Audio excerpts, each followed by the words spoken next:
জয় যিশু সকলকে। আশা করি পরমেশ্বরের অনুগ্রহে আপনারা সকলে ভালো আছেন। আজকে একটা বিষয়কে সকলের সামনে রাখতে চাই, আর তার একটা শীর্ষক আমি রেখেছি যে ছুঁড়ে ফেলে দেওয়া বা ধাক্কা দেওয়া। তো ইংলিশে যাকে বলে যে থ্রোন অ্যাওয়ে।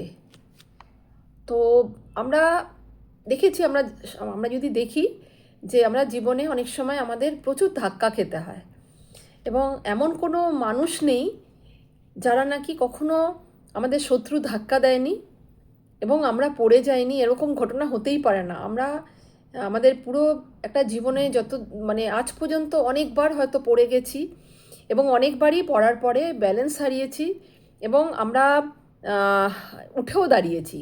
এবং আমরা এরকম, যদি আজকে কেউ আছেন যে আজকে ভাবছেন যে তাকে হয়তো শত্রু এমন ধাক্কা মেরেছে যে সে হয়তো পড়ে গেছেন এবং সে খুবই বিমর্ষ আছেন এবং ভাবছেন যে আমি কি করে উঠব, তার জন্য আজকে এই বচনটা।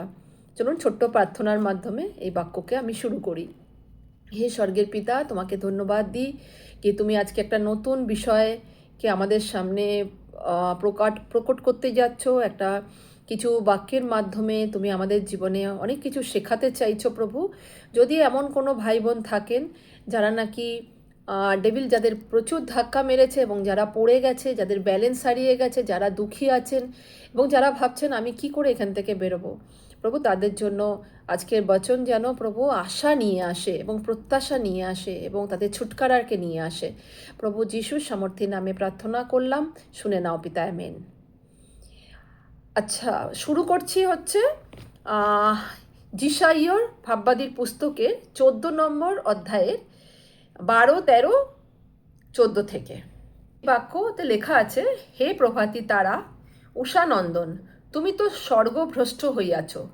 হে জাতিগণের নিপাতনকারী, তুমি ছিন্ন ও ভূপাতিত হইয়াছ। তুমি মনে মনে বলিয়াছিলে, আমি স্বর্গারোহণ করিব, ঈশ্বরের নক্ষত্রগণের ঊর্ধ্বে আমার সিংহাসন উন্নত করিব, সমাগম পর্বতে উত্তর দিকের প্রান্তে উপবিষ্ট হইব, আমি মেঘরূপ উচ্চস্থলীর উপরে উঠিব, আমি পরাৎপরে তুল্য হইব। আচ্ছা, যারা জানেন না তাদের জন্য আমি এটা বলতে চাই যে এই বাক্যগুলো বলা হচ্ছে, লুসিফারের কথা বলা হচ্ছে। লুসিফার হলো একজন স্বর্গভ্রষ্ট, স্বর্গ থেকে ভ্রষ্ট হওয়া, পরমেশ্বরের অনুগ্রহ থেকে বঞ্চিত হওয়া এমন একজন স্বর্গদূত, যার মধ্যে যাকে এখানে প্রভাতী তারা বা উষানন্দন বলে এখানে বলা হচ্ছে, তাকে স্বর্গভ্রষ্ট হতে হয়েছিল। কেন হয়েছিল? কারণ সে মনে মনে বলেছিল আমি স্বর্গারোহণ করিব এবং ঈশ্বরের নক্ষত্রগণের ঊর্ধ্বে আমার সিংহাসন উন্নত করিব। তার মানে আমি এই বচনটা অনেক বড়, আমরা যদি এটা পড়ি অনেক জায়গায় অনেক কথা আছে, এবং সে তার মধ্যে একটা গর্ব চলে এসেছিল। সে অত্যন্ত সুন্দর একজন দেবদূত ছিল এবং এঞ্জেল ছিল, এবং তার মধ্যে যখন গর্ব হলো, সে মনে মনে বলল এবং সে ঠিক করলো যে আমি তো ঈশ্বরের তুল্য, আমি এত সুন্দর, আমার এত কোয়ালিটি, তবে কেন ঈশ্বরই সমস্ত প্রশংসার পাত্র হবে? কেন আমারও একটা তার নিজের একটা এত গর্ব থেকে তার মনের মধ্যে হলো যে আমিও ঊর্ধ্বে একটা সিংহাসন বসাবো। আমরা জানি স্বর্গে পরমেশ্বরের সিংহাসনে স্বর্গে পরমেশ্বর উপবিষ্ট, কিন্তু তার উপরেও সে চাইলো নিজের জন্য একটা সিংহাসনকে রাখতে, সকল মহিমা পেতে। এটা তার একটা গর্ব হয়েছিল, এবং এই গর্বটা যখন পরমেশ্বর দেখলেন যে তার মধ্যে গর্ব হয়েছিল, সেই মুহূর্তে ঈশ্বর তাকে এরকম ধাক্কা দিয়ে ফেলে দেন এবং সে এসে, লেখা আছে যে পৃথিবীর বুকে পড়ে। এখানেও একটা ধাক্কার কথা দেখতে পাচ্ছি। এই ধাক্কাটা কিন্তু ঈশ্বর মেরেছিলেন, এবং সেই স্বর্গভ্রষ্ট যে ডেভিল, যে লুসিফার, সেই আজকে শয়তান বা ডেভিল, এবং সেই কিন্তু শুধু একা পড়েনি। সে যখন পড়েছিল, একটা স্বর্গ থেকে অনেকগুলো পরিমাণটা আমি ঠিক এখন বলতে পারছি না কতজনকে, প্রচুর পরিমাণে এরকম স্বর্গদূতদের ভ্রষ্ট করে ফেলেছিল। এরকম আজও দেখা যায়। হয়তো পরমেশ্বরের রাজ্যে সে বাড়ছে কোনো ব্যক্তি, পরমেশ্বর তাকে অনেক অনুগ্রহ করছেন, কিন্তু হঠাৎ করে সে অনেক কিছু পাওয়ার পরে সে ঈশ্বরকে ভুলে যায়। তার মধ্যে একটা আমি ভাব এত প্রবল হয়ে ওঠে যে আমিই করছি, আমিই সব করছি, আমিই সব চালাচ্ছি। এই তখন কি হয়, ঈশ্বর কিন্তু তাকে ধাক্কা মারেন, তাকে কিন্তু তার সেই পথ থেকে সরিয়ে দেন। কিন্তু এটাও কিন্তু উল্লেখযোগ্য, সে যখন সরে, সে একা সরে না, একা পড়ে না, সে কিন্তু আরও কয়েকজন বিশ্বাসীকে নিয়ে পড়ে। তো আমরা সচেতন হই এই বাক্যটা থেকে। আমি নিজে এরকম উদাহরণ দেখেছি। আমার খুব ক্লোজ একজন, যে প্রভু যার উপরে প্রচুর অনুগ্রহ করেছিল, সে প্রচুর দর্শনের মাধ্যমে, প্রচুর বাক্যের মাধ্যমে বেড়েছিল, এবং তার জন্য পরমেশ্বরের অনেক অনুগ্রহ ছিল।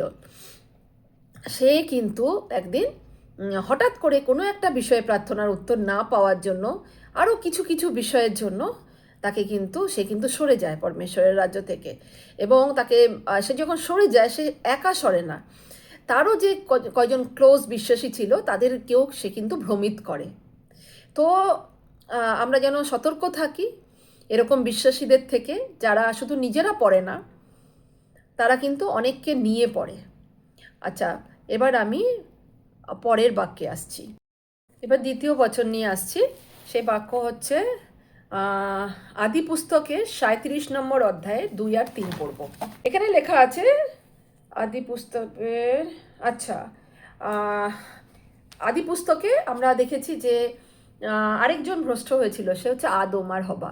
পৃথিবীতে ঈশ্বর নিজের স্বরূপে আদমকে বানিয়েছিলেন এবং তার পাঁজরের থেকে অস্থি নিয়ে সেখান থেকে হবাকে, তার স্ত্রী, প্রথম নারীকে বানিয়েছিলেন।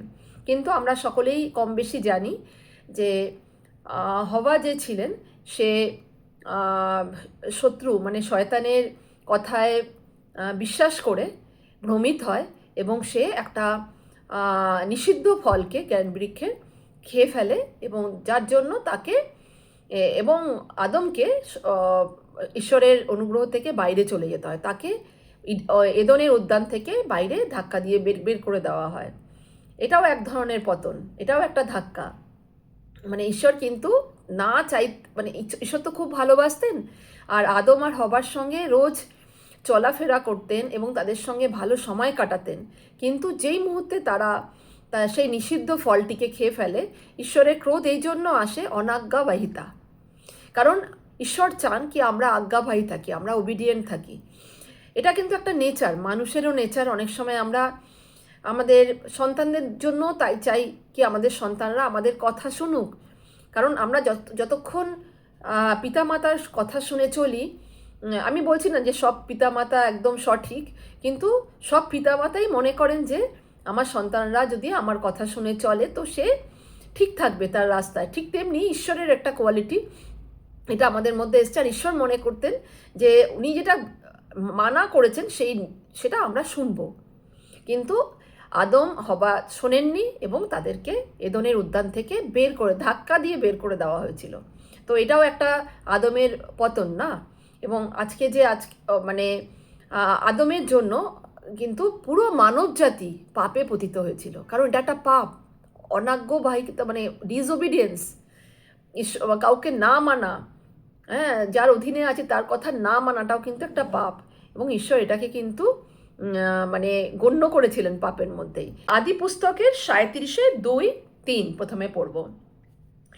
যাকবের বংশ বৃত্তান্ত এই: যোসেফ 17 বৎসর বয়সে আপন ভাতৃগণের সহিত পশুপাল চড়াইত। সে বাল্যকালে আপন পিতৃভার্যা বিলহার ও শিল্পার পুত্রগণের সহচর ছিল, এবং যোসেফ তাহাদের কুব্যবহারের বার্তা পিতার নিকটে আনিত। যোসেফ ইসরায়েলের বৃদ্ধাবস্থার সন্তান, এই জন্য ইসরায়েল সকল পুত্র অপেক্ষা তাহাকে অধিক ভালোবাসিতেন এবং তাহাকে একখানি চোগা প্রস্তুত করিয়া দিয়েছিলেন। তো এখানে যারা জানেন না তাদের জন্য আমি ছোট্ট করে একটা বিবরণ দিই যোসেফের। উনি হচ্ছেন ইসরায়েলের অনেক সন্তানের মধ্যে এক সন্তান, এবং যোসেফ 17 বছর বয়স এখানে উল্লেখ করা আছে। তার কাজ কি ছিল? তার পিতার যে পশু ছিল তাদের পশুপালনের জন্য তাকে রাখা হয়েছিল, এবং সে কি করত? সে তার ভাইরা খুব একটা ভালো ছিল না, তারা অনেক রকমের কুব্যবহার করতো, অনেক পিতৃ আজ্ঞাকে লঙ্ঘন করে অনেক কিছু করত, এবং সেই খবর সে পিতার কাছে নিয়ে আসতো। আর পিতা ইসরায়েল, যার নাম মানে জাকব ছিল, পরে তার নামই ইসরায়েল হয়। আমরা যে ইসরায়েল দেশের কথা শুনি, সেই দেশেরই মানে সেই তার নামেই দেশ ইসরায়েল। জোসেফ ইসরায়েলের বৃদ্ধাবস্থার সন্তান ছিলেন, এই জন্য তিনি তাকে খুব ভালোবাসতেন এরকম। আর আমি নেক্সট পড়ছি 18, 19, 20। ব্যাপারটা মাঝখানে আমি আর মানে অতটা বলছি না, কিন্তু সংক্ষেপে বলি যে এই জোসেফ যেহেতু মানে বাবার খুব প্রিয় ছিল, এই জন্য তার ভাইরা তাকে খুব বিদ্বেষ করত।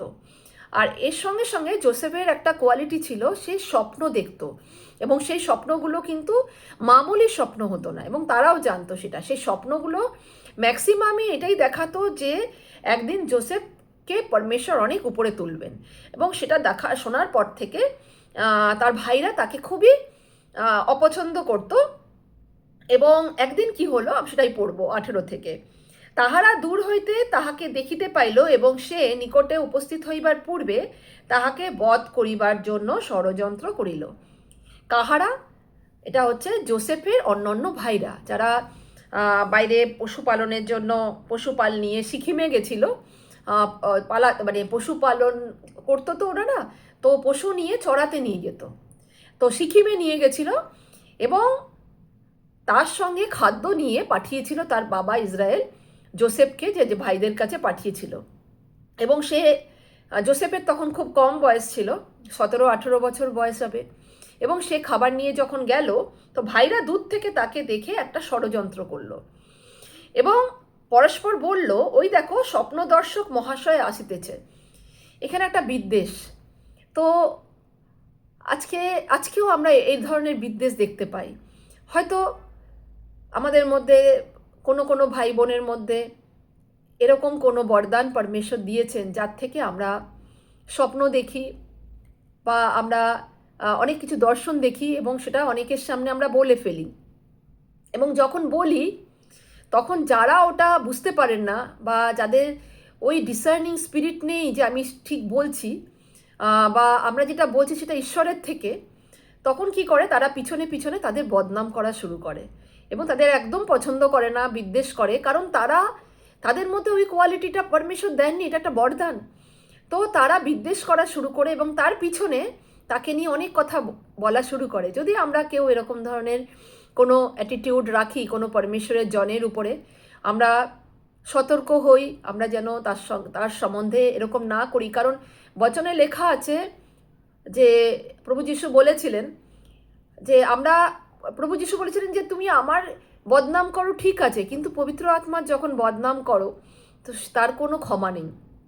তো সুতরাং যদি পরমেশ্বরের কোনো সঠিক জন কোনো স্বপ্ন দেখে থাকেন, এবং সেটা বিশ্বাস করে অন্যকে জানিয়েছেন, অন্যের ভালো হবে মনে করে, বা তাকে সতর্ক করার জন্য, সেটা যেন আমরা সিরিয়াসলি নিই, এবং আমরা যেন হালকাভাবে না নিই, এবং তার পিছনে কোনো ষড়যন্ত্র তাকে নিয়ে না করি, কোনো বিদ্বেষ তার উপরে না রাখি। এটা একটা শিক্ষা এখান থেকে।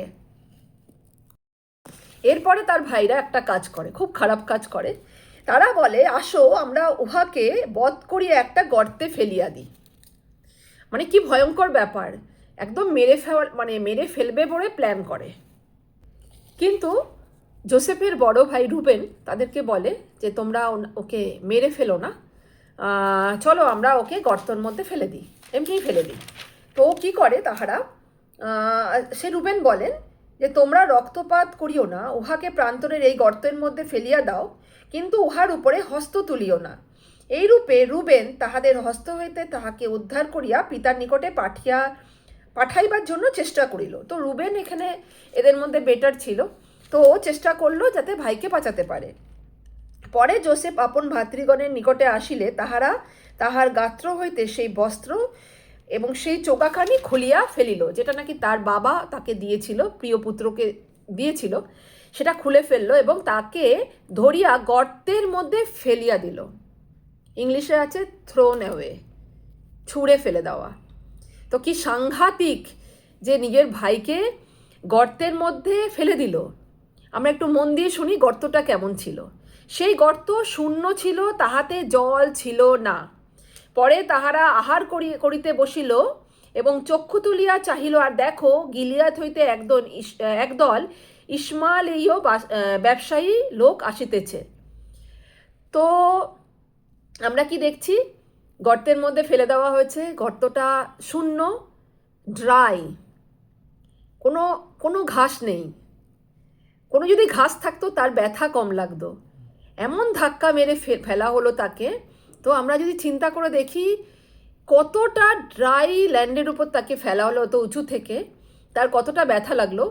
তো অনেক সময় ডেভিল, শত্রু কিন্তু এরকম ধাক্কা আমাদের মারে যে আমরা একদম ড্রাই ল্যান্ডের মধ্যে গিয়ে পড়ি এবং আমাদের খুব চোট লাগে, তাই না? সেখানে যদি ঘাস থাকতো তার চোট কম লাগতো। তো পরমেশ্বরের বচনে যেমন লেখা আছে, তিনি আমাদের বিশ্রাম জলের ধারে ধারে চালান, যেখানে সবুজ ঘাস আছে সেখানে আমাদের চড়ান। কে চড়ান? আমাদের পরমেশ্বর। যে আমরা যদি ভজন সংহিতা 23 পড়ি, আমি একটু পড়তে চাই। সাম মানে হচ্ছে বাংলাতে গীত সংহিতা 23। এখানে লেখা আছে, সদাপ্রভু আমার পালক, আমার অভাব হইবে না। তিনি তৃণভূষিত চরণীতে আমাকে শয়ন করান, তিনি বিশ্রাম জলের ধারে ধারে আমাকে চালান, তিনি আমার প্রাণ ফিরাইয়া আনেন, তিনি নিজ নামের জন্য আমাকে ধর্মপথে গমন করান। তো আমরা এখানে দেখছি বিশ্রাম জলের ধারে ধারে তৃণভূষিত চারণীতে আমাদের শয়ন করান। পরমেশ্বরের ক্যারেক্টার হচ্ছে আমাদেরকে, আমি আজকে সত্যি বলছি, যারা শুনছেন তাদের একটা কথা বলি, যদি আপনি জীবিত পরমেশ্বরকে বিশ্বাস করেছেন, জগতের সৃষ্টিকর্তাকে পিতা পরমেশ্বরকে বিশ্বাস করেছেন, তার প্রিয় পুত্র যিশুকে বিশ্বাস করেছেন, তবে আপনি নিশ্চিন্ত থাকুন। ডেভিল হয়তো আসবে, আপনাকে ধাক্কা মারার চেষ্টা করবে, কিন্তু আপনার পায়ের তলায় ঘাস থাকবে, ওরকম ড্রাইনেস থাকবে না। আর আপনি নিশ্চিন্ত থাকুন, আপনার পুরো জীবনের ভার সে নিয়েছে। আমি নিজের অভিজ্ঞতা থেকে বলছি, পুরোপুরি আপনার ভার সে নিতে সক্ষম এবং প্রস্তুত। সে সর্বদা একটা ভালো চরবাহা, একজন ভালো মেষপালক যেমন তার মেষদেরকে সর্বদা নিয়ে যায় বিশ্রাম জলের ধারে ধারে, কোনো একটা সবুজ ল্যান্ডের মাঝখান দিয়ে নিয়ে যায় যাতে খাদ্য পায়, ঠিক তেমনি উনিও কিন্তু আমাদের ভালো পিতা, ভালো পালক, আমাদের জন্য সর্বদা সবুজ ঘাস রেখে দিয়েছে চড়ার জন্য। তো আমরা যেন প্রভুর ওপর সেই বিশ্বাসটা রাখতে পারি। আর ডেভিলকে আমরা যখন প্রভুকে বিশ্বাস করি, ডেভিলকে আমরা প্রতিহত করতে পারি না বিশ্বাসের দ্বারা। আর এখানে জোসেফের কি হলো? সে পড়েছিল ঠিকই, কিন্তু সে গর্তে পড়েছিল, কিন্তু সে বেশি দিন গর্তে পড়ে থাকেনি। তারপরেও তার জীবনে প্রচুর পরিবর্তন, অনেক কিছু হয়, সেটা আজকে জানবো। জোসেফ আমরা শুনলাম সেই অবস্থাতে পড়ে থাকেনি, তাকে তুলে ইসমালীয় ব্যবসায়ীদের কাছে তার ভাইরা তাকে বিক্রি করে দেয়। বাবাকে গিয়ে মিথ্যে কথা বলে যে ওকে কোনো পশু মেরে দিয়েছে। এবং কিন্তু এই জোসেফ কিন্তু একটা সময় একটা পুরো দেশের মিশরের যে ফেরাও ছিল, ওনাকে একটা বড় পদ দিয়েছিল, বড় পদধারী করেছিলেন। এবং মিশরের অনেক দুর্যোগের সময় পরমেশ্বর সেই সময় তার সহবর্তী ছিল, তাকে বুদ্ধি দিয়েছিল, সেই সময় মিশরকে উনি বাঁচিয়েছিলেন। এবং অনেক বছর ধরে মিশরের রাজারা, ফেরাওরা তাকে সমাদর করেছেন। তো আমরা এখানে দেখছি ডেভিল তো চেষ্টা করেছিল, কিন্তু পরমেশ্বর তাকে কিন্তু সেই জায়গা থেকে, সেই গর্তের মধ্যে যেখানে ধাক্কা মেরে ফেলে দেওয়া হয়েছিল ওখানে তাকে পড়ে থাকতে দেয়নি।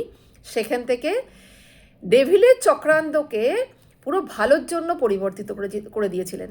ওই জন্য জোসেফ তার ভাইদের বলেছিল, তোমরা চিন্তা করো না, তোমরা হয়তো আমার জন্য কুপরিকল্পনা করেছিলে, কিন্তু ঈশ্বর সেটা আমার জন্য ভালোতে রূপান্তরিত করেছে। তো এরকমই হয়, আপনারা বিশ্বাস করুন, যখন আপনার বিরুদ্ধে কেউ চক্রান্ত করছে, হতে পারে সে আপনাদের প্রিয়জন, হতে পারে এমন লোক যে আপনার আত্মীয় স্বজনের মধ্যে, বন্ধু বান্ধবের মধ্যে, যে আপনাকে ধাক্কা মেরেছে, আপনি হয়তো পড়ে গেছেন, পড়ে যাওয়া অর্থ আপনি বিমর্ষ হয়ে গেছেন, আপনার হৃদয় ভেঙে গেছে যে কি করে এটা সম্ভব হলো। কেউ হয়তো আপনাকে এমন বিদ্বেষ করে আপনাকে এত নিচু করেছে, আজকে হয়তো আপনি ভাবছেন যে আমি আর উঠতে পারবো না। এমন হতে পারে যে আজকে কোনো একটা এমন রোগ শত্রু আপনাকে দিয়েছেন যে আপনি বিছানায় পড়ে আছেন, আর আপনি ভাবছেন যে আমি কি আর বাঁচবো। হয়তো আপনার আজকে চাকরি নেই, আপনি অনেক চেষ্টা করছেন, আপনার কাছে সেই চাকরিটা নেই এবং আপনি ভাবছেন যে আমার জীবনটা শেষ হয়ে গেল। এই একটাও খারাপ জিনিস কিন্তু আমাদের পিতা দেন না। পিতা, আমাদের মনে রাখতে হবে, আপনিও পিতা একজন বা মাতা যদি হন, আপনি কি আপনার বাচ্চাকে খারাপ জিনিস দেবেন? এই জন্য প্রভু যিশু বলেছিলেন, তোমরা যদি মন্দ হয়েও নিজের পুত্র কন্যার জন্য ভালো ভালো জিনিস দিতে পারো, তবে স্বর্গীয় পিতা কত না উত্তম যে সে তোমাকে অনেক ভালো জিনিস দেবে। তো সুতরাং সে আপনারা বিশ্বাসকে ধরে রাখুন আর বিশ্বাস করুন। আজকে আমি আপনাদের বলছি, যদি কেউ আজকে এরকম পরিস্থিতিতে থাকেন যে আজকে আপনি একদম আপনার মনে হচ্ছে যে আমি কোনো রাস্তা দেখতে পাচ্ছি না, আমি ওই গর্তের মধ্যে পড়ে গেছি, একদম ড্রাই ল্যান্ডের মধ্যে আমি পড়ে রয়েছি, আমার কোনো প্রভিশন নেই, আমি জানি না আমি কোন দিকে যাব, কিন্তু পরমেশ্বর আপনাকে একটা সান্ত্বনা দিচ্ছেন। আপনি বিশ্বাসকে বাড়ান, প্রভুর কাছে আসুন। আর আমি আপনার শিওরিটি দিচ্ছি, আমি কোনো সান্ত্বনার কথা বলছি না, পরমেশ্বর আপনাকে অবশ্যই এমন জায়গাতে নিয়ে যাবে যে পুরো জগতের সামনে আপনাকে প্রতিষ্ঠা করবে এবং আপনাকে সুস্থতা দেবে। কারণ ডেভিল বেশি দিন জয়ী থাকতে পারে না। ডেভিলের কাজ ধাক্কা মারা, ফেলে দেওয়া, কিন্তু পরমেশ্বরের কাজ তোলা, এবং পরমেশ্বর আপনাদের তুলবেন। এটা পরমেশ্বরের অঙ্গীকার। আমাদের যেমন জোসেফকেও পড়ে থাকতে দেননি, তুলেছিলেন, আপনাকেও তুলবে। পরের ঘটনায় যাচ্ছি। দানিয়েলের লিখিত যে পুস্তক 3 নম্বর অধ্যায়ের আমি 16 থেকে পড়ছি, খানিকটা পড়বো এবং ছোট ছোট অংশে আমি বিশ্লেষণ করব। এখানেও একটা ঘটনা আছে যেখানে আমরা দেখতে পাই যে 3 জন পরমেশ্বরের দাসকে ফেলে দেওয়া হয়েছিল অগ্নিকুণ্ডের মধ্যে, ধাক্কা দেওয়া হয়েছিল তাদের। তো পড়ছি। শদ্রক, মৈশক, অবেদনাগো রাজাকে উত্তর করলেন, হে নবুকদনেসর, আপনাকে এই কথার উত্তর দেওয়া আমাদের পক্ষে নিষ্প্রয়োজন। যদি হয় আমরা যাহা সেবা করি, আমাদের সেই ঈশ্বর আমাদিগকে প্রজ্বলিত অগ্নিকুণ্ড হইতে উদ্ধার করিতে সমর্থ আছেন, আর হে রাজন, তিনি আপনার হস্ত হইতে আমাদেরকে উদ্ধারও করিবেন। আর যদি নাও হয়, তবুও হে রাজন, আপনি জানবেন আমরা আপনার দেবগণের সেবা করিব না এবং আপনার স্থাপিত স্বর্ণ প্রতিমাকে প্রণাম করিব না। তো ঘটনা প্রসঙ্গে, ঘটনাটা যারা জানেন তাদের জন্য না, কিন্তু যারা জানেন না তাদের জন্য বলছি। এখানে রাজা নবুকদনেসর তিনি একটা বড় স্বর্ণময় প্রতিমাকে নির্মাণ করেছিলেন এবং আদেশ করেছিলেন এই প্রতিমার সামনে পুরো রাজ্যের প্রত্যেককে নত হতে হবে। বাদ্যযন্ত্র মানে বাজার পরে একসঙ্গে সবাই নত হবে। কিন্তু দেখা যায় এই 3 জন নত হয় না। কারণ কেন হন না? কারণ ওনারা এমন ঈশ্বরকে পুজো করতেন, উপাসনা করতেন, যিনি কোনো মূর্তির মধ্যে আবদ্ধ ছিল না। উনি হচ্ছেন সারা পৃথিবী, মানে সমস্ত জগতের শুধু না, বিশ্ব ব্রহ্মাণ্ডের সৃষ্টিকর্তা। এই জন্য তারা নত হতে চাইতো না, নত হতে মানে চাননি আর কি। কারণ তারা জানতো যে ওই মূর্তির মধ্যে ঈশ্বর নেই, আর ঈশ্বরকে কোনো মূর্তির মধ্যে বেঁধে রাখা যায় না।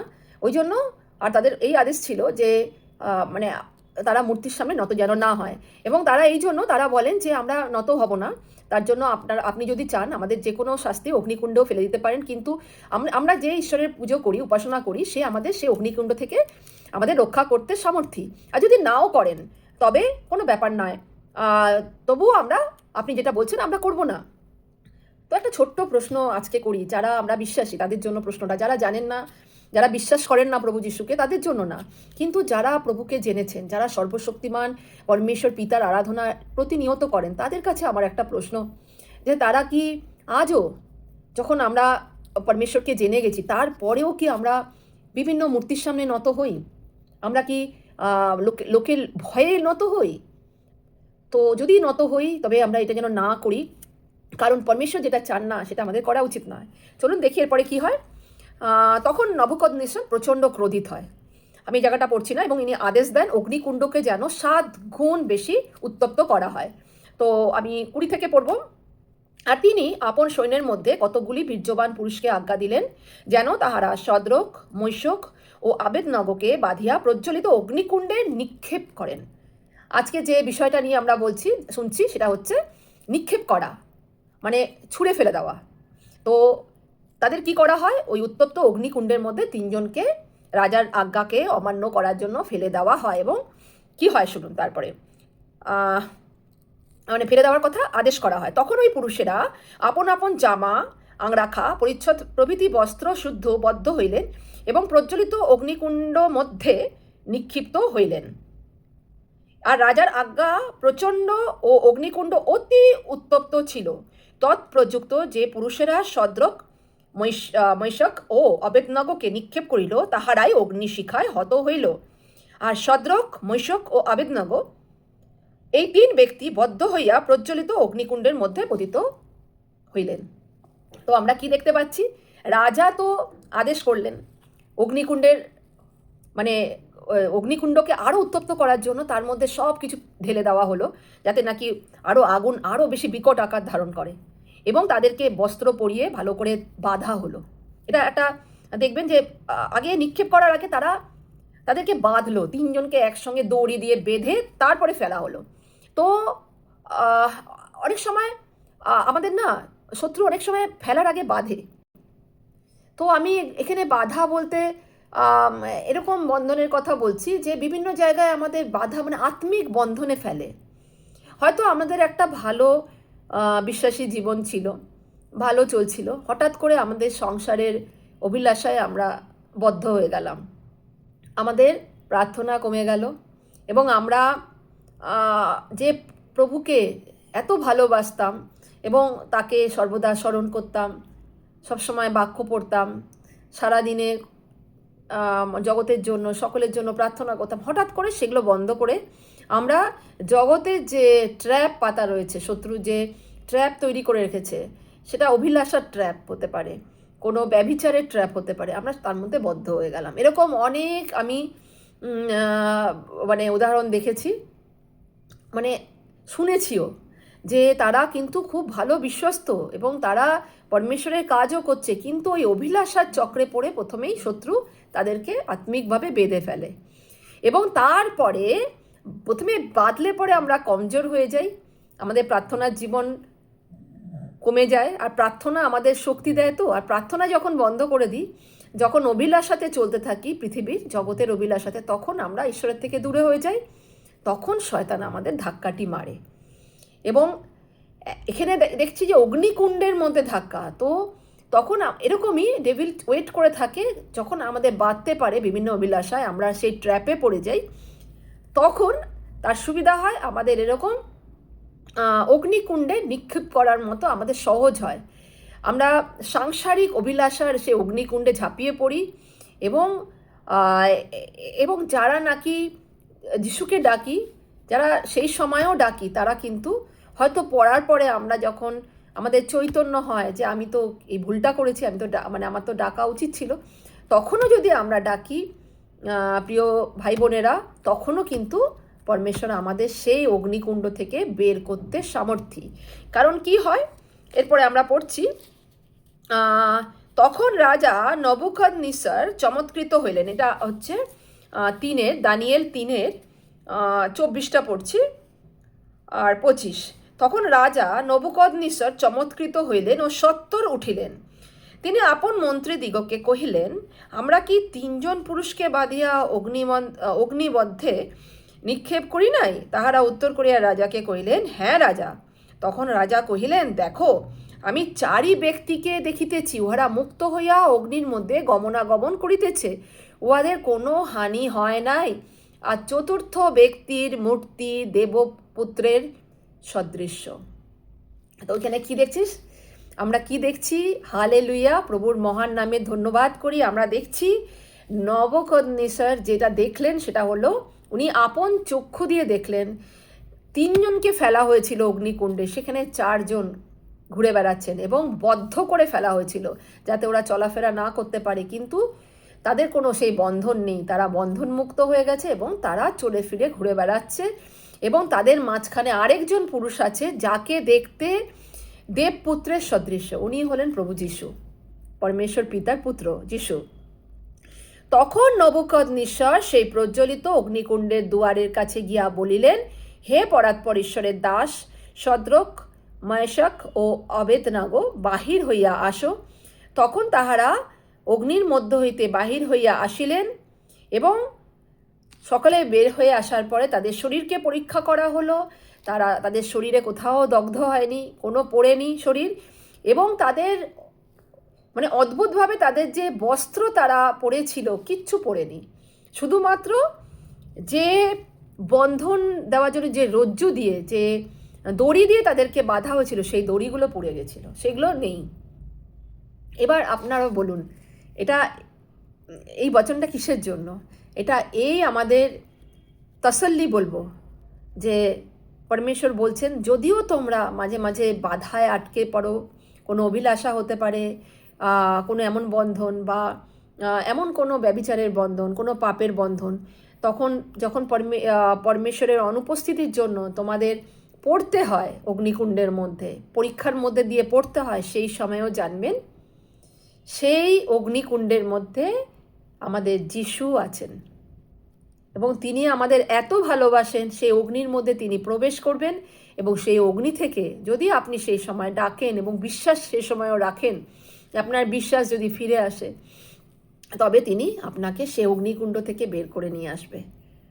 এরকম উদাহরণও প্র্যাকটিক্যালি আমার দেখা। অনেক সময় আমি দেখেছি কিছু ইয়াংস্টার যারা প্রভুকে ভালোবাসতো, প্রভুর থেকে অনেক কিছু পেয়েছে, কিন্তু যেহেতু মানে ইয়াং অবস্থা তো তাদের ধরে রাখতে পারেনি, সেই প্রভুর প্রতি যে সেই উৎসাহটা ধরে রাখতে পারেনি, প্রার্থনার জীবন থেকে বেরিয়ে গেছে, অভিলাষায় পড়েছে, ব্যভিচার মানে যেটা করা উচিত নয় সেই রকম জিনিসগুলো করা শুরু করেছে এবং পরীক্ষায়ও পড়েছে। কিন্তু যখন পরীক্ষায় পড়েছে এবং পিতাকে ডেকেছে, তখন কিন্তু তার পুত্রকে উনি পাঠিয়েছেন এবং সে অগ্নিকুণ্ড থেকে, জ্বালাময় অগ্নিকুণ্ড থেকে, সেই পরীক্ষার থেকে তাকে বের করাও হয়েছে তাদেরকে। তো এটা মনে রাখবেন, আপনার পরিস্থিতি আজকে যাই হোক না কেন, আপনার অগ্নিকুণ্ডের অগ্নি যতই উত্তপ্ত হোক না কেন, হতে পারে আপনার রোগের জ্বালা সাংঘাতিক, হতে পারে আপনার অর্থনৈতিক দিক দিয়েও আপনার অবস্থা খুব শোচনীয়, তবুও বিশ্বাস করুন, মানে প্লিজ বিশ্বাস করুন, আপনার সিচুয়েশন যা কিছুই হোক না কেন, সেই অগ্নিকুণ্ডের মধ্যে আপনি যদি ডাকেন, তো তার মধ্যে প্রভু যীশু উপস্থিত হবেন এবং আপনার সমস্ত বন্ধনকে প্রভু সরিয়ে দেবেন এবং আপনাকে সেই অগ্নিকুণ্ড থেকে সকলের সম্মুখে আবার সসম্মানে বের করে নিয়ে আসবেন এবং এমন জায়গায় আপনাকে রাখবেন যেটা আগেও আপনার ছিল না সেই পজিশন, কারণ আপনি তাকে ডেকেছেন। দানিয়েলের চ্যাপ্টার থেকেই আমি দানিয়েলের 6:16 থেকে খানিকটা পড়ব এবং পড়ার পরে আমি এখানে আরেকটা ফেলে দেওয়ার ঘটনাকে আমি উল্লেখ করব, সেটাও আমরা অনেকে জানি, কিন্তু এই নিক্ষেপটাও থেকে আমরা এটা শিখব যে আমরা যদি বিশ্বাসযোগ্য থাকি, তবে শত্রুর মুখ কি করে পরমেশ্বর বন্ধ করতে পারেন। তো পড়ছি, দানিয়েল চ্যাপ্টার 6:16 থেকে পড়ছি। তখন রাজা আজ্ঞা দিলেন, তাই তাহারা দানিয়েলকে আনিয়া সিংহদের খাতে নিক্ষেপ করিলেন। রাজা দানিয়েলকে কহিলেন, তুমি অবিরত যাহা সেবা করিয়া থাকো, তোমার সেই ঈশ্বর তোমাকে রক্ষা করিবেন। তো আমি একটু আগের থেকে বলি, অ্যাকচুয়ালি দানিয়েল বিশ্বাসযোগ্য ছিলেন, রাজা দারিয়াবাস খুব পছন্দ করতেন তাকে এবং তাকে অনেক উচ্চস্থানে দিয়েছিলেন মন্ত্রীদের মধ্যে, কিন্তু রাজ্যের অন্য অন্য উচ্চপদস্থ বুদ্ধিজীবীদের খুব অসুবিধা হয়েছিল তার জন্য, কারণ তারা যে অসৎ পথে রোজগার করতো সেগুলো বন্ধ হয়ে গেছিল নিশ্চয়ই। এবং যেহেতু এটা লক্ষ্য করে দেখবেন, যখন আপনি সত্যের পথে থাকবেন না, আপনার কিছু শত্রু তৈরি হবে, তারা আপনাকে পছন্দ করবেন না। এটাকে আপনারা নিজেরা যেচে দেখে নেবেন। আমার তো মনে হয় যে এরকম প্রত্যেকের জীবনে আছে, যে আপনি সত্যে চলার চেষ্টা করছেন, আপনার সুন্দর প্রার্থনার জীবন আছে এবং ঈশ্বরের দৃষ্টিতে আপনি খুবই প্রিয়, আপনিও জানেন, আর ঈশ্বরও সবসময় আপনাকে রক্ষা করছেন, আপনার জীবনে শুধু আশিস আছে, কিন্তু কিছু লোককে কিন্তু রেখে দেন ঈশ্বর, মানে অ্যালাউও করেন অনেক সময় আমাদের পিছনে, কিন্তু তারা বিদ্বেষ করে, অকারণে বিদ্বেষ করে, মানে আমাদের ফেলার চেষ্টা করে। কিন্তু আরেকটা কথা আজকের এই ঘটনা থেকে জানবো, যারা এরকম বিদ্বেষ আমাদের উপর রাখে বা কোনো ঈশ্বরের জনের উপর রাখে, তাদের কিন্তু আজকের এই মেসেজটা কিন্তু যদি এরকম কেউ ব্যক্তি শুনছেন, তো তার এটা জেনে রাখবেন কি, যারা এই ধরনের বিদ্বেষ রাখেন, ঈশ্বরের মানুষদের খুঁত ধরেন এবং তাদেরকে ফেলার চেষ্টা করেন, তারা কিন্তু নষ্ট হতে যাবেন। মানে এটা লেখা আছে। কিভাবে পড়ছি তখন অ্যাকচুয়ালি তারা এই ব্যক্তিরা একটা কাজ করেছিল, যে রাজাকে দিয়ে বলেছিল যে যখন তারা দেখেছিল যে দানিয়েল মানে দানিয়েলের কোনো দোষ পাওয়া যাচ্ছে না, তখন রাজার কাছে তারা গিয়ে বলেছিল যে 30 দিন পর্যন্ত মহারাজ ব্যতীত এই দেশের লোকেরা যেন অন্য কোনো মানুষের কাছে বা অন্য কোনো দেবতার কাছে না প্রার্থনা করে, যদি করে তবে তাকে যেন সিংহদের খাতে নিক্ষেপ করা হয়, ফেলে দেওয়া হয়, আবার ফেলে দেওয়া। তখন রাজা সেইখানে স্বাক্ষর করে দেন। রাজা বলেন ঠিক আছে। এবার স্বাক্ষর তো হয়ে গেল, সবাই জেনে গেল যে 1 মাস অন্য কোনো দেবতার উপাসনা করতে পারা যাবে না, শুধু রাজারই জয় জয়কার করতে হবে। কিন্তু দানিয়েল তো পরমেশ্বরের খুব প্রিয়জন এবং সেও পরমেশ্বরকে খুব ভালোবাসে। সে কিন্তু দিনে যতবার প্রার্থনা করার ততবারই প্রার্থনা করা শুরু করলেন, এবং কাউকে লুকিয়ে না, ভয় পেয়েও যে অনেকে লুকিয়ে লুকিয়ে প্রার্থনা করেন না, অনেকের একটা টেন্ডেন্সি আছে, আমি বলতে বাধ্য হচ্ছি, অনেকে লুকিয়ে রাখেন যে প্রভু যিশুকে যে উনি মানেন, প্রভু যিশু যে বড় বড় কার্য তার জন্য করছেন, সেটা প্রকাশ্যে বলেন না। কিন্তু এখানে আমরা দেখছি দানিয়েল জানতেন উনি যদি পরমেশ্বরের কাছে প্রার্থনা করেন জানলা খোলা রেখে, তার রাজার স্পাইরা গিয়ে খবর দেবে এবং তাকে সিংহের খাদে ফেলে দেওয়া হবে। কিন্তু উনি কিন্তু ওনার প্রার্থনা বন্ধ করেননি, উনি জানলা খোলা রেখে প্রকাশ্যে প্রার্থনা করেছেন। আজকে আমরা প্রশ্ন করি নিজেকে, যারা ভয় পান এটা বলতে যে আমি প্রভু যিশুকে ভালোবাসি, তাদের জন্য এই প্রশ্নটা, দয়া করে আপনারা গোপন রাখবেন না। এটা প্রভুকে ছোট করা হয়, কারণ প্রভু যিশু বলেছেন যারা প্রকাশ্যে আমাকে স্বীকার করবে তাকেও স্বর্গরাজ্যে তারা যখন প্রবেশ করবে আমিও তখন তাকে প্রকাশ্যে স্বীকার করব। তো আমরা আজকে যদি কেউ এরকম ব্যক্তি শুনছি যে প্রকাশ্যে বলতে চায় না, প্রভুর মহিমা করতে চায় না, আমরা আপনার মুখকে যেন প্রভু অ্যানোয়েন্ট করেন, অভিষেক করেন, এই মুখ দিয়ে অবিরত যেন প্রভুর প্রশংসা হয়। তারপরে চলুন কি হলো, যখন রাজার কাছে গিয়ে তাদের সেই স্পাইরা গিয়ে বলল যে দানিয়েল কিন্তু আপনাকে ছাড়া অন্য দেবতার মানে পরমেশ্বরের উপাসনা করেছে, তো তাকে তো এখন সিংহের খাদে ফেলে দিতে হবে। তখন রাজার কিছু করার ছিল না, কারণ রাজা যখন আজ্ঞা দিতেন এবং তাকে সিল করে দিতেন তখন সেটাকে লঙ্ঘন কেউ করতে পারতো না, রাজাও পারতো না, রাজারও অধিকার থাকতো না। তো রাজা বললেন ঠিক আছে, খুব দুঃখ হলো রাজার, খুব আফসোস করলেন, কিন্তু তাকে ফেলতে হবে। এবার কি হলো, তখন দানিয়েলকে এনে সিংহের খাতে নিক্ষেপ করা হলো। কি করা হলো, ধাক্কা দিয়ে ফেলে দেওয়া হলো। যে কোনো ফেলে দেওয়াই হচ্ছে খুব পেইনফুল না, মানে একটা খাদের মধ্যে ফেলে দেওয়া, তার মধ্যে কি আছে, সিংহ আছে। তো আমরা যদি চিন্তা করে দেখি যে কারোকে ওরকম সিংহের খাদে ফেলে দেওয়া হচ্ছে, তো কি মানে ভয়ানক সেটা। আজকেও কিন্তু শত্রু এরকম আমাদের ধাক্কা দেয় এবং সেখানে কিন্তু মুখ খুলে মানে এমন পরিস্থিতি ওয়েট করে থাকে যেন আমাদেরকে গিলে ফেলবে, আমাদের শেষ করে দেবে। আমাদের তখন মনে হয় যে আমরা শেষ হয়ে যাব, এরকম পরিস্থিতির মধ্যে দিয়ে হয়তো আমরা অনেকেই যাই। কিন্তু এখানে একটু পড়ার পরে আমরা বুঝতে পারবো সেই পরিস্থিতি থেকেও আমাদের পরমেশ্বর আমাদের বের করতে পারেন। কি হলো, 17 নম্বর পড়ছি, 16 হচ্ছে 17। পরে একখানা প্রস্তর আনা গেল ও খাতের মুখে স্থাপিত হইল, এবং দানিয়েলের বিষয়ে যেন কিছু পরিবর্তন না হয় এই জন্য রাজা আপনার মুদ্রায় ও আপন মহল লোকদের মুদ্রায় তাহা অঙ্কিত করলেন। তাকে ফেলে দেওয়ার পরে খাতটাকে বন্ধ করে দেওয়া হলো, রাজা সিল করে দিলেন যে রাজ আজ্ঞা অনুযায়ী এটা হচ্ছে, শাস্তি দেওয়া হচ্ছে। এবং রাজা আপন প্রাসাদে গিয়া উপবাসে রাত্রি যাপন করলেন, আপনার সম্মুখে কোনো উপভোগের সামগ্রী আনিতে দিলেন না, আর নিদ্রাও তার হইল না। পরে রাজা অতি প্রত্যুষে উঠিয়া সত্য সিংহদের খাতের কাছে গেলেন, আর খাতের নিকটে গিয়া আর্তস্বর করিয়া দানিয়েলকে ডাকিলেন। রাজা দানিয়েলকে বললেন, হে জীবন্ত ঈশ্বরের সেবক দানিয়েল, তুমি অবিরত যাহা সেবা করো তোমার সেই ঈশ্বর কি সিংহের মুখ হইতে তোমাকে রক্ষা করিতে পারিয়াছেন? তো আমরা দেখছি রাজা খুবই ভালোবাসতেন দানিয়েলকে, এবং উনি খুব আফসোসও করেছেন, সারা রাত ঘুমাতে পারেননি, খাননি, তো উপবাস করেছিলেন। এবং সকালবেলা উনি দৌড়ে যান এবং খাতের সামনে গিয়ে জিজ্ঞাসা করেন যে রানিয়েল, তুমি কি বেঁচে আছো? যে ঈশ্বরের তুমি জীবিত ঈশ্বরের তুমি সেবা করতে অহরাত্র, সে কি তোমাকে বাঁচিয়েছে? তখন দানিয়েল 21 নম্বরে আছে, তখন দানিয়েল রাজাকে কহিলেন, হে রাজন, চিরজীবী হন।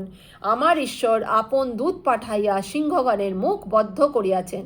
তাহারা আমার হিংসা করে নাই, কেননা তাহার সাক্ষাতে আমার নির্দোষতা লক্ষিত হইল। হে রাজন, আপনার সাক্ষাতেও আমি কোনো অপরাধ করি নাই। তো এখানে কি বললেন?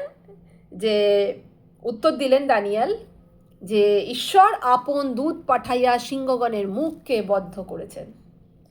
তো এটা মনে রাখবেন, এটা আমি নিজে ব্যক্তিগতভাবে আমি এক্সপিরিয়েন্স করেছি, আমার অভিজ্ঞতা আছে যে এরকম হয়েছে যে আমি এমন একটা পরিস্থিতির মধ্যে দিয়ে যাচ্ছি, না খুব একটা প্র্যাকটিক্যালি বলছি, খুব ছোট্ট লাগবে শুনতে, যে আমি সকালবেলা হাঁটতে বেরিয়েছি এবং এক ঝাঁক মানে কুকুর আর কি, রাস্তার কুকুর, এবং তাদের টেন্ডেন্সিটা করে ভালো ছিল না, দূর থেকেই দেখে বোঝা যাচ্ছে তারা খুব কোনো কারণে খুব জাদা অ্যাক্টিভ ছিল, হাইপার ছিল, এবং তারা প্রায় ছুটে আসার মুখে ছিল, 7-8 জন ছিল। তো আমি বলেছিলাম যে সিংহের খাদের মধ্যে যেমন ড্যানিয়েলের সামনে সিংহের মুখকে বদ্ধ করা হয়েছিল, এদের মুখও তেমন বদ্ধ হোক। এবং প্রার্থনাটা করার পরেই সঙ্গে সঙ্গে ওরা যে যার জায়গায় বসে পড়েছিল, আমি তার সামনে দিয়ে গেছিলাম। তারা যে অশান্ত ছিল সেই মুহূর্তে তারা শান্ত হয়ে গেছিল। এরকম প্রতিটা জায়গাতে এখন যখন আমি দেখি কেউ আমার বিরুদ্ধে মুখ খুলছে, সে মানুষও হতে পারে, মানুষের মুখ কি সিংহের মুখের থেকে কম তো না, অনেক ক্ষেত্রে তারাও মুখ খোলে। হ্যাঁ, তো যেই মুহূর্তে এই প্রার্থনাটা আপনি করবেন, আপনার জীবনের সেই সিংহের খোলা মুখটা পরমেশ্বর বন্ধ করে দেবেন। তো আজকে যদি এরকম কোনো পরিস্থিতির মধ্যে দিয়ে যাচ্ছেন, তো অবশ্যই মনে রাখুন যে আমাদের ঈশ্বর সিংহের মুখকেও বন্ধ রাখেন। তো পরমেশ্বরের মহিমা হোক। আরেকটা এরকম ফেলে দেওয়ার ঘটনা দেখব, এটা আরেকটু অন্যরকম। জিরোমিয়ের 38 নম্বর অধ্যায়ের 6 থেকে কিছু কিছু অংশ পড়ব। তখন তাহারা জিরোমিয়কে ধরিয়া রক্ষীদের প্রাঙ্গণে স্থিত রাজপুত্র মলকিয়ের কূপমধ্যে ফেলিয়া দিল। জিরোমিয় একজন ভাববাদী ছিলেন। তিনি ইসরায়েল লোকদের অনেকবার বলেছেন, অনেক বুঝিয়েছেন যে তোমরা দোষ করছো, তোমরা পাপ করছো, তোমরা মন ফেরাও, তোমরা পরমেশ্বরের অনুগামী হও, তোমরা ভুল দ্রব্যের উপাসনা করো না, তোমরা ভুল করো না। কিন্তু তারা শোনেনি। উল্টো কি করলো? জিরোমিয়াকে ধরে রক্ষীদের প্রাঙ্গণে স্থিত রাজপুত্র মলকিয়ের একটা কুয়ো ছিল, তার মধ্যে ফেলিয়া দিল। আবার সেই ফেলে দেওয়া করিয়া জিরোমিয়কে নামাইয়া দেওয়া হলো। সেই কূপে জল ছিল না, কিন্তু পঙ্ক ছিল, এবং জিরোমিয় পঙ্কে মগ্ন প্রায় হইলেন। তো এই ফেলে দেওয়াটাকে যদি আমরা কল্পনা করি, একটা গভীর কুয়ো, তাতে জিরোমিয়কে ফেলে দেওয়া হয়েছে, এবং এটা কিন্তু যেমন আমরা দেখেছিলাম জোসেফকে ছুঁড়ে ফেলে দেওয়া হয়েছিল, ড্রাই ল্যান্ড ছিল, কিন্তু এখানে কিন্তু তাকে বেঁধে ফেলা হচ্ছে, দড়ি দিয়ে তাকে বেঁধে ঝুলিয়ে রাখা হচ্ছে, না তার পা নিচে টাচ করছে, আর নিচটা কি পুরো কাদা, এবং যে অংশটা টাচ করছে সেই কাদার মধ্যে, সেই পঙ্কের মধ্যে সে ডুবে যাচ্ছে প্রায়, আর বাকিটা এরকম ঝুলানো। তো এটা তো আরও বেশি মানে কষ্টকর আমার মতে। কি এই সিচুয়েশন আমরা অনেক সময় মানে একটা অদ্ভুত সিচুয়েশন, যে পুরোটা পঙ্কে মগ্ন নয় কিন্তু খানিকটা, আর এটা একটা মানে আমার মনে হয় একটা অদ্ভুত একটা সিচুয়েশন, যেখানে অনেক সময় আমাদের এরকম আমরা সেই মানে যেন সিচুয়েশনে পড়ি, আর যেন মনে হয় আমরা সেই সিচুয়েশনে ডুবে যাব, এবং আমাদের খুব পেইনফুল হয় ও সিচুয়েশন, আমাদের পাকে রাখার জায়গা আমরা পাই না, এবং আমাদের মনে হয় যেন আমাদের সাহায্যকারী কেউ কি আছে। আমরা ভেতর থেকে ক্রন্দন করে উঠি যে কোথায় ঈশ্বর, ঈশ্বর, মানে কে আছে ও যে আমাকে মানে বাঁচাতে পারো, যে আমি ডুবে যাচ্ছি, আমি মগ্ন প্রায়। মানে আমাকে গ্রাস করছে যেন সব কিছু। এমন সিচুয়েশনে যদি আমরা কেউ পড়ি, কিন্তু তখনও আমরা জানবো যে সেখানেও কিন্তু পরমেশ্বর তার কাউকে পাঠান, যাকে আমরা আমরা অনুমানও করতে পারি না, তাকে আমরা ভাবতেও পারি না, এরকম কোনো ব্যক্তিকেও কিন্তু পরমেশ্বর তখন আমাদেরকে পরিত্রাণ করার জন্য পাঠান সেই সিচুয়েশনে। তো কি হলো, ইতিমধ্যে রাজবাটিস্থ এবদ মেলক নামে একজন কুশীয় নপুংসক শুনিতে পাইল যে জিরোমিওকে কূপে ফেলিয়া দেওয়া হইয়াছে। তখন রাজা বিন্যামিনের দ্বারে বসিয়াছিলেন। এবদ মেলক রাজবাটি হইতে বাহিরে গিয়া রাজাকে কহিল, হে আমার প্রভু মহারাজ, এই লোকেরা জিরোমিও ভাববাদীর প্রতি যাহা যাহা করিয়াছে সমস্তই মন্দ ব্যবহার করিয়াছে, তাহাকে কূপে ফেলিয়া দিয়াছে। তিনি সে স্থানে ক্ষুধায় মৃত প্রায় হইয়াছেন, কেননা নগরে আর রুটি নাই। তো এখানে দেখছি 38-7-8-9 দেখছি জিরোমিয়ের যে এখানে এবদ মেলক নামে একজন কুশীয় নপুংসক খোঁজা আর কি, যে সে কিন্তু গিয়ে রাজাকে বলছে যে একে কূপে ফেলে দেওয়া হচ্ছে, যে কোনো সময় সে মারা যাবে বিনা খাদ্যে, তো তাকে তোলা হোক কূপ থেকে। তখন রাজা কুশীয় এবদ মেলককে আজ্ঞা করলেন, তুমি সেই স্থান থেকে 30 জন পুরুষকে সঙ্গে লইয়া গিয়া জিরোমিও ভাববাদীকে না মরিতে মরিতে তাহাকে কূপ থেকে উত্তোলন করো। তখন এবদ মেলক সেই লোকদিগকে সঙ্গে লইয়া রাজবাটিতে গিয়া ভাণ্ডারের নিচস্থান হইতে কতকগুলি জীর্ণ বস্ত্র ও পুরাতন জীর্ণ ন্যাকড়া লইয়া রজ্জু দ্বারা কূপে জিরোমিয়ের কাছে নামাইয়া দিল। আর কুশীয় এবদ মেলক জিরোমিওকে কহিল, এই জীর্ণ বস্ত্র ও জীর্ণ ন্যাকড়াগুলো আপনার বগলের রজ্জুর নিচে দিন। তো এখানে দেখছি যে এখানে কিছু লোককে ব্যবহার করলেন রাজা। প্রথমে এবদ মেলক বলে যে কুশীয় নপুংসক, সে রাজাকে গিয়ে বলল, এবং রাজা 30 জনকে আরও দিল যাতে নাকি সহায়তা করতে পারে। এবং কিছু আমরা মনে রাখবো যে আপনি যদি আজকে আপনার সিচুয়েশন খুব খারাপ থাকে, এমন কেউ যদি শুনছেন যে উনি ভাবছেন যে আমার বেঁচে লাভ নেই, বা আমি এই সিচুয়েশন থেকে বেরোতে পারবো না, আমি ডুবে যাচ্ছি, তো মনে রাখুন God is sending helping hands to rescue you. তো আপনি এটা বিশ্বাস করুন, পরমেশ্বর আপনাকে বাঁচানোর জন্য কারোকে না কারোকে পাঠাচ্ছেন। আপনি অনুমানও লাগাতে পারবেন না যে এমন কোনো হেল্পিং হ্যান্ড আপনার কাছে আসছে এবং আপনাকে তোলার জন্য আসছে। সুতরাং আমরা যেন সেই অবস্থাতেও যেন আমরা প্রার্থনাশীল থাকতে পারি, এবং আমরা জানতে পারি যে আমাদের একজন পিতা আছেন যিনি আমাদের ওখান থেকেও, ওই সিচুয়েশন থেকেও তুলতে পারে, যেটা আমরা মনে হয় যেন আমরা শেষ হয়ে যাচ্ছি।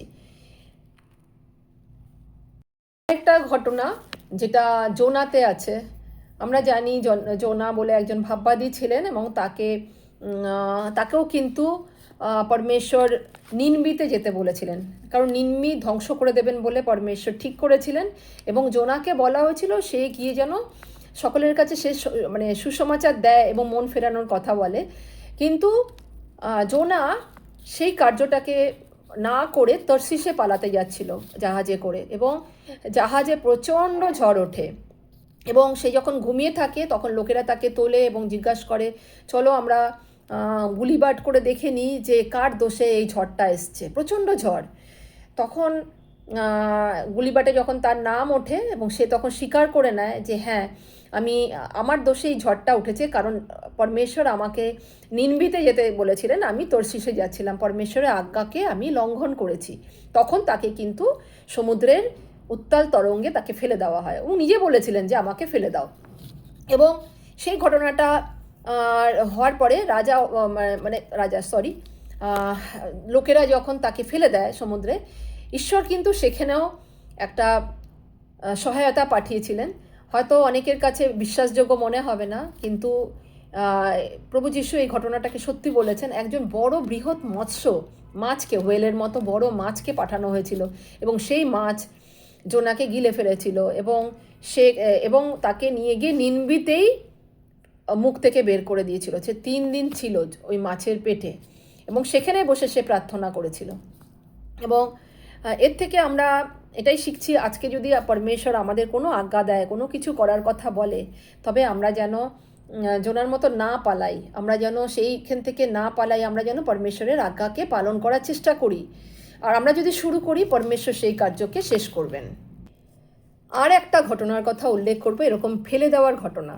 সেটা হচ্ছে আমরা যদি অ্যাক্টস বা প্রেরিতদের কার্য পড়ি, প্রেরিত, সেখানে আমরা 16 নম্বর অধ্যায়ের আমরা যদি 23 থেকে 26 পড়ি, সেখানে একটা ঘটনা আমরা দেখব যে তাহাতে লোকসমূহ তাহাদের বিরুদ্ধে উঠিল এবং শাসনকর্তারা তাহাদের বস্ত্র খুলিয়া ফেলিয়া দিলেন ও বেত্রাঘাত করিতে আজ্ঞা দিলেন এবং তাহাদিগকে বিস্তর প্রহার করিলে পর তাহাদের কারাগারে নিক্ষেপ করিলেন।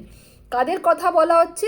পৌল, মানে যাকে ইংলিশে সেন্ট পল বলা হয়, এবং শিল, এই দুজনকে রীতিমতো তাদেরকে প্রহার করা হলো, তাদের বস্ত্রকে খুলে ফেলা হলো, কারণ তাদের কিছুই ছিল না দোষ। তাদের দোষ ছিল তারা সুসমাচার প্রচার করছিল, তারা সত্যকে লোককে জানাচ্ছিল, এবং একজন মহিলা যে ভবিষ্যবাণী করার মতো করে তাদেরকে বিরক্ত করছিল বারে বারে, এবং তারা সেই আত্মাকে চিনতে পারে এবং সেই মহিলার থেকে সেই আত্মাটাকে রিভিউ করে বের করে দেয়। তো তাতে সেই মহিলাটির সঙ্গে জড়িত কিছু লোক, ব্যবসায়ী লোক, তাদের ব্যবসায় মন্দ হয়, আজও এমন এমন ঘটনা হয়। অনেকে ভবিষ্যৎবাণী করেন, না তোমার এই হবে, তোমার এত তারিখে একটা দুর্ঘটনা আছে, এই মাসে তোমরা মরে যাবে, ইত্যাদি ইত্যাদি। এগুলো যে যারা বলে তারা একটাও কিন্তু ঈশ্বরের থেকে বলে না, তারা সবটাই দুষ্টাত্মাদের সাহায্যে এসব ভবিষ্যৎবাণী করেন।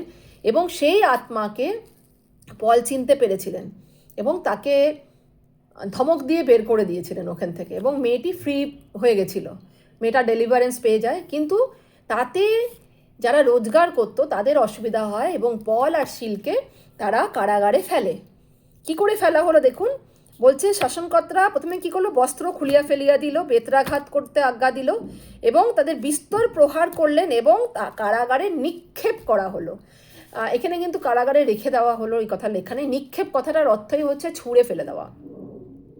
হ্যাঁ, তো সবসময় কিন্তু এটা মনে রাখতে হবে, যারা পরমেশ্বরের সুসমাচারকে লোককে জানান, যারা নিজের জীবনকে পরোয়া করেন না, এই জন্য অনেকেরই মতে হচ্ছে যে প্রভুর লোকেরা ধর্ম পরিবর্তনের জন্য বলে, ধর্ম পরিবর্তন করে। আসলে তো তা নয়, আসলে মন পরিবর্তনের জন্য, তাদের জীবন পরিবর্তনের জন্য তাদেরকে অনেককে সুসমাচার জ্বালানো হয়।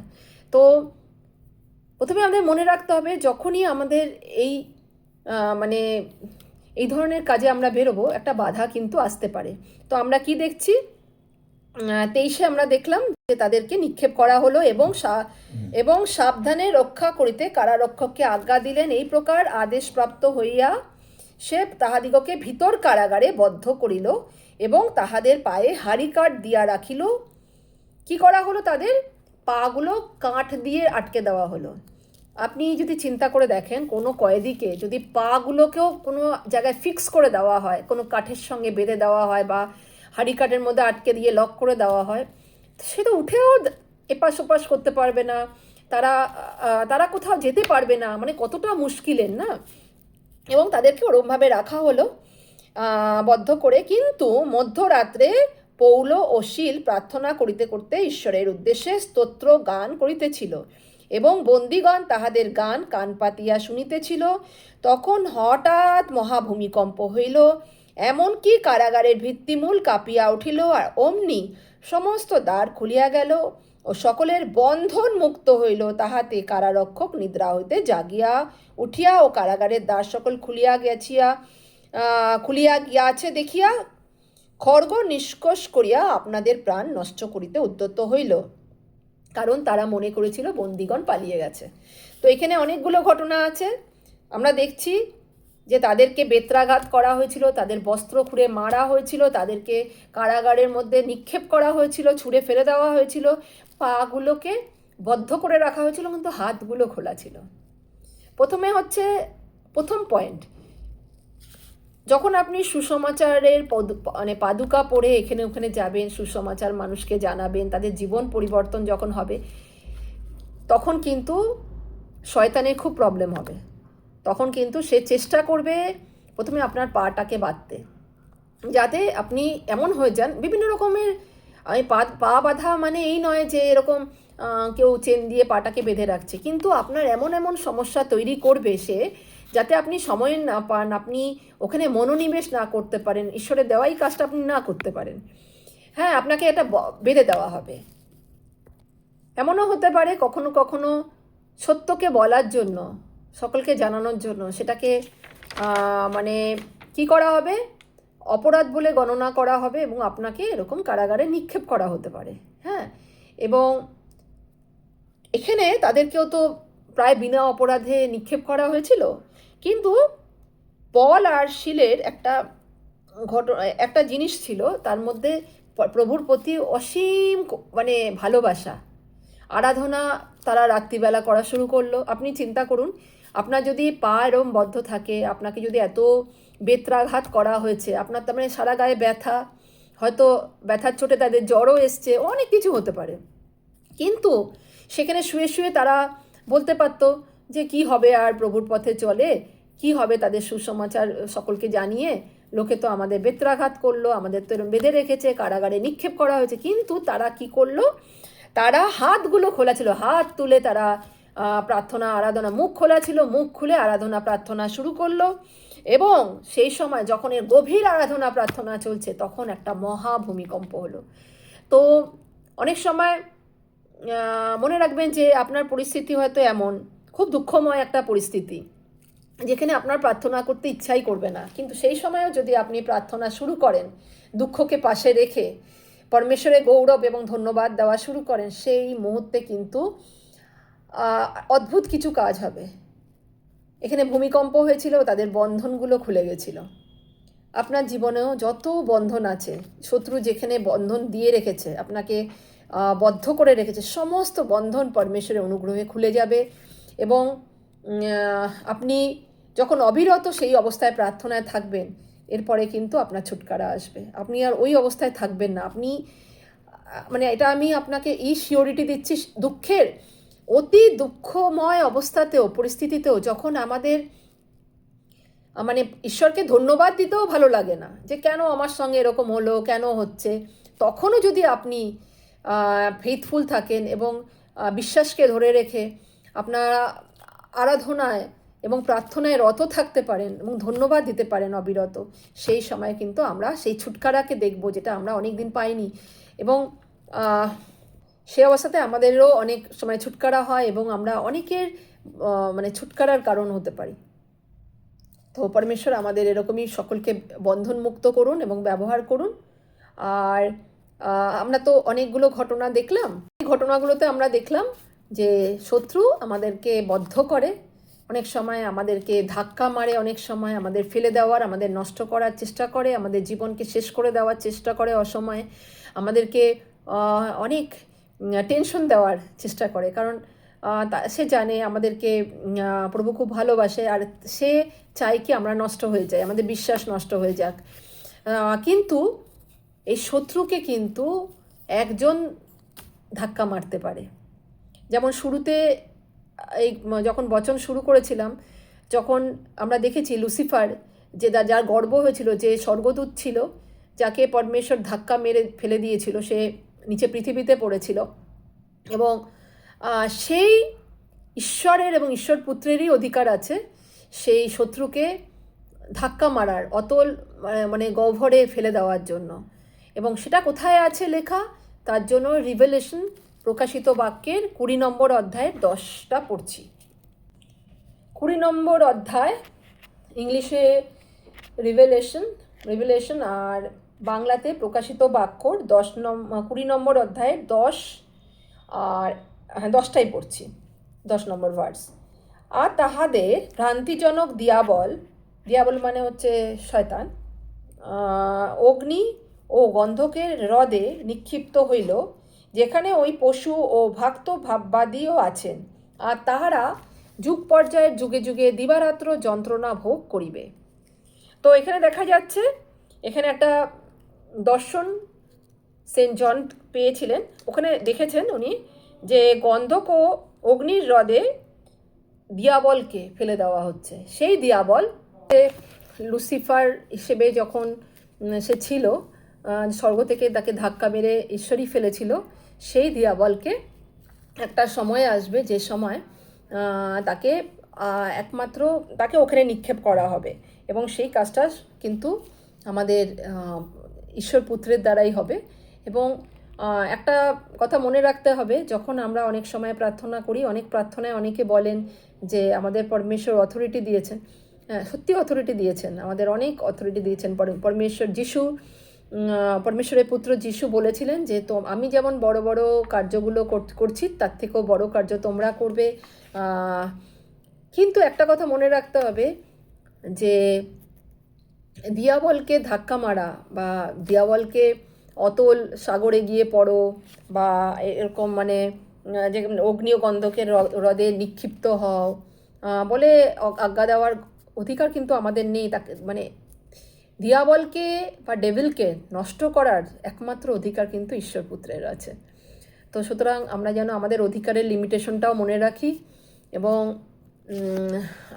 যদি আমাদের জীবনে কারোর জীবনে ডেভিল প্রবেশ করতে চাইছে, ধাক্কা দিতে চাইছে, তবে তাকে যেন আমরা কমেন্ট করতে পারি, তাদের বলতে পারি যে বেরিয়ে যাও, তবে সে বেরোবে, কারণ আমাদের সেই অথরিটি দেওয়া আছে। কিন্তু কিছু কিছু অথরিটির মধ্যেও লিমিটেশন আছে, পুরোটা আমরা পারি না। যিশুর নামে পবিত্র আত্মার সামর্থ্য আমাদের উপর যখন আসে, তখন আমরা ডেভিলকে আমরা আজ্ঞা দিয়ে বের করে দিতে পারি, এবং আমাদের জীবন থেকে দুঃখ, বিমারি, পাপ এগুলোর থেকে আমরা মুক্ত হতে পারি। আসুন একটা ছোট্ট প্রার্থনায় যাই। স্বর্গস্থ পিতা, তোমায় ধন্যবাদ দিই, আজকের এই বাক্যের জন্য ধন্যবাদ দিই প্রভু। এই বাক্যের মধ্য দিয়ে আমরা শিখলাম কি শত্রু অনেক সময় আমাদের ধাক্কা দেয়। প্রভু, তুমি দেখেছো অনেক সময় অনেককেই এমন ধাক্কা দেয় যে আমরা কখনো শুষ্ক ভূমির উপর পড়ি, কখনো বা কর্দম ভূমির মতো পঙ্কে যেন ডুবে যাচ্ছে এরকম আমাদের ফিলিং হয়, কখনো বা অগ্নিকুণ্ডে পড়ার মতো পড়ি।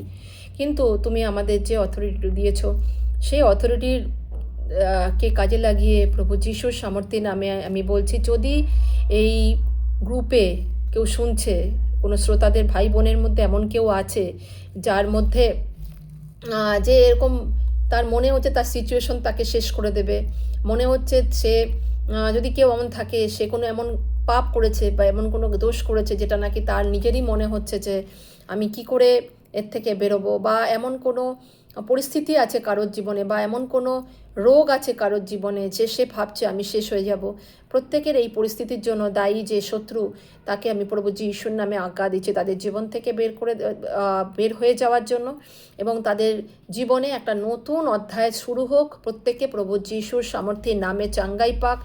যারা বিভিন্ন অপরাধে লিপ্ত হচ্ছে, তারা নিজেদের ভুলকে বুঝতে পেরে বেরিয়ে আসতে পারুক, আর এই বচন প্রত্যেকের জীবনে কাজে লাগুক। প্রভু যিশুর সামর্থ্যের নামে প্রার্থনা করলাম, শুনে নাও পিতা, আমেন।